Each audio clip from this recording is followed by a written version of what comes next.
Sentry mode activated. Target acquired. Hey there hunters, welcome back to the Gunners Guild. Today we're going to be talking about the Sunbreak weapon showcase trailers because we gotta, and I wanted to wait for all the ranged weapons to come out so I could do this all at the same time, and now we can. Plus it did give me some time to absorb and marinate in the new information rather than just jump to conclusions about said weapons. So today we're going to be discussing the heavy bowgun, which is the first weapon to be showcased. Whilst I'm pretty happy about the weapon itself, it's not all sunshine and rainbows. So let's go over to the weapon and break down what it has to offer. First, we're going to discuss the new Silkbind move, the Setting Sun. The description is pretty simple, but it's not very straightforward. So you generate a ring in front of you, and any multi-hit MO deals additional hits, at least according to their trailer video. While the video says that all multi-hitting MO will have increased hits on impact, what it really does, with the help from the Sunbreak website, is that it slows down all projectiles going through the ring. The reason why it says that multi-hitting MO will deal additional hits is because they couldn't just say Pierce MO, because they really just mean Pierce MO, but I think it would turn people off. See, Pierce MO deals damage in ticks, which is dependent on how much time is spent in the monster. So if you slow down your bullet velocity, it will spend more time in the monster, and therefore, more importantly, more time in the juicy bits. So this isn't going to be directly increasing your number of hits, it's just going to give you more time in the monster, which will give you more hits. This was the same as the Power Barrel mod in Iceborne. It said it specifically increases pierce damage, but what it really did was slow down the bullet, which is why it does more damage. You will get more ticks because the bullet spends more time in the monster. This is not going to increase the maximum tick cap for Pierce MO. So the Silkbind is only actually going to work with 4 types of MO unless we get new MO types, which I doubt. It will affect Pierce, Elemental Pierce, Dragon, and Wyvern Snipe, and that's it. Since the ring is only slowing down projectiles, it's not going to affect Spread, Normal, Slice, Sticky, or anything else.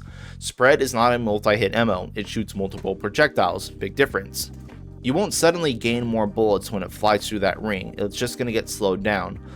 And Slice has a fixed hit count, that's not suddenly going to increase, so don't think that that's going to be buffing those. Again, they worded the Silkbind really weird, but it's only going to work with Pierce type ammunitions, again unless we get new ones. Shrapnel is a weird situation because Shrapnel doesn't really multi-hit, but the way it works is like a cone. And since you're going to be shortening that cone distance, maybe you're going to be able to hit more consistently. I don't know, it's going to be weird. Shrapnel may work though. Setting Sun is going to be quite the monster, I feel. Elemental Pierce for heavy bowgun is already really good, and this may make Pierce competitive with light bowgun Pierce. It's just a little sad that they gave heavy bowgun an art that only works with a few different types of MOs, especially when you consider they gave us a whole Switchgill Swap to alternate between that and other Silkbinds. Like, bowguns don't really have the means to make sets that can utilize multiple MOs properly anyways, just due to needing like their 3 level 3 slot skills. And the guns never really use more than one MO properly anyway.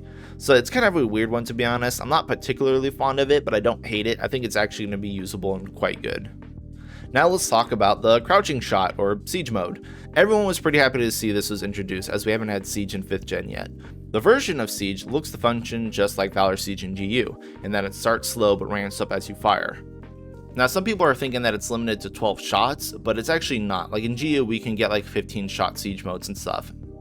It's all going to be based on the MO it actually siege fires, and then it's obviously going to overheat on the last tick. So the trick is using all but the last tick and then rolling out of the last one. Speaking of rolling though, Capcom didn't show us how to roll out a siege in Sunbreak. They had just always exhausted all their rounds. In GU with Valor Siege, you could roll and sprint out a siege before going back into a slide and re-sieging. Not sure if you're going to be getting anything like that, or how we're going to be going to disengage from siege, to be honest, because they didn't show us that part. I feel like it would be insane not to show us the run and slide if that was a feature built into the gun, so I expect that we won't be getting that part of Valor Siege, and instead manually having to disengage, which would be very slow, or we may be able to roll out of it with that roll. Not sure, maybe we can Silkbind out of it, don't know. So a weird thing I saw about the siege though was the input. See, siege is a Switchgill Swap for charge shots, which is just hold and charge obviously. So I'm wondering if you're going to automatically engage in crouch shot by holding the fire button, which is why the trailer they had that weird pause before engaging it. You can't really use the old inputs for siege since that's going to be using silk bugs or melee attacks or stuff like that. So unless they gave us a new input, I feel that crouching shot's probably just going to be a bit clunky, as we're going to have to hold and wait for it to take onto that charge to, drop us into siege. The last thing about siege I want to talk about is the rate of fire.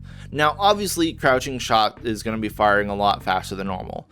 In the trailer it shoots about 12 shots in 4 seconds, which is almost 50% faster than our standard shooting. Yeah, it's going to be insane.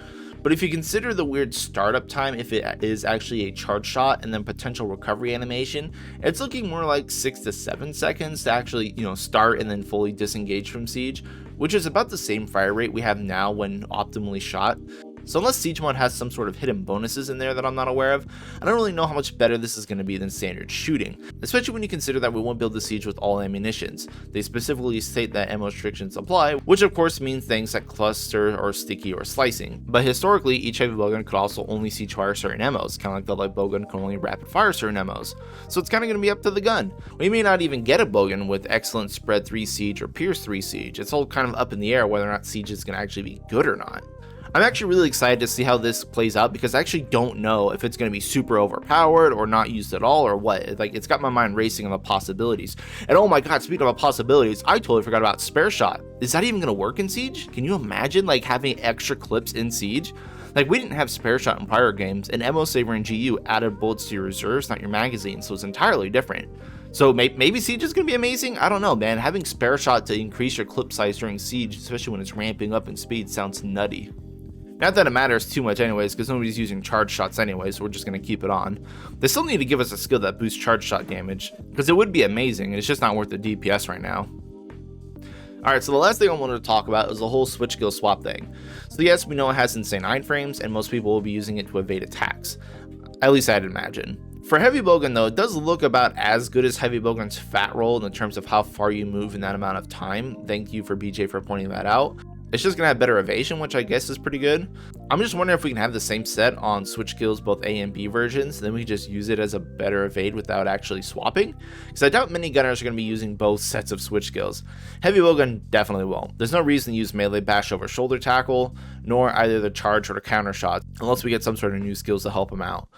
So we're pretty much going to be sticking to one setup for sure. Maybe we just get a fancy new evade to play with. I mean, I'll be happy with that. New evade in Siege. So that's pretty much it for me though, just wanted to talk about that briefly, and I'm actually really excited to play Heavy Bowgun in Sunbreak, even though I don't like the Setting Sun move. I think everything else looks like it's going to be a lot of fun. I mean, who doesn't want Siege mode, right? But that's all I wanted to point out. Thank you all for watching, and good luck out there, hunters.